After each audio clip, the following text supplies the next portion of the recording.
لو بتنتقد العادات والتقاليد بتاعتنا، تعالى أقولك عن أغرب عادات وتقاليد في العالم. من العادات والتقاليد الصينية إن بيتم إجبار العريس إن هو يشيل العروسة بتاعته ويمشي على فحم سخن، ولو نجح في الاختبار ده فده دليل على تحمله المسؤولية، وبعد كده أهل العروسة بيهنئوها على إن هي تكمل حياتها مع الشخص ده. فالناس اللي مش عاجبها القايمة تحمد ربنا، القايمة أرحم بكتير. وفي بعض القبائل الإفريقية بيتم بناء أكواخ للناس العزاب، وبيروحوا يوم عيد الحب عشان يدوروا على شريك حياتهم. بيدخلوا الكوخ ده ويتكلموا عن حياتهم عن نفسهم، وكل اتنين متفقين مع بعض يقدروا يتجوزوا ويكملوا حياتهم مع بعض. وفي ولاية كارناتاكا بالهند بيرموا الأطفال حديث الولادة من فوق معبد اسمه سانتيسوار سيكريت اللي ارتفاعه حوالي 50 قدم. بيأمنوا الطفل بشكل جيد وبيلفوه بأقمشة مبطنة، والعادة دي موجودة من 500 سنة. Oh my god. وفي اعتقادهم ان كده هتجيب حياة سعيدة للطفل، وان هو هيكبر يبقى عنده شجاعة وجراءة، ده لو كبر اصلا. وفي اليابان بيشوفوا ان وانت بتاكل طلعت صوت دي حاجة محببة عندهم، ده بيدل ان انت مستمتع بالوجبة.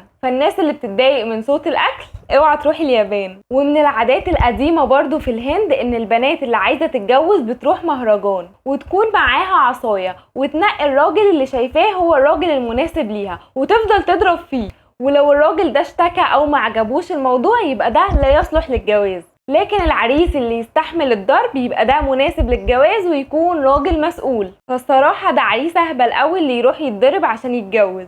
وفي النهاية اللي يشوف عادات وتقاليد الناس تهون عليه تقاليده. باي باي.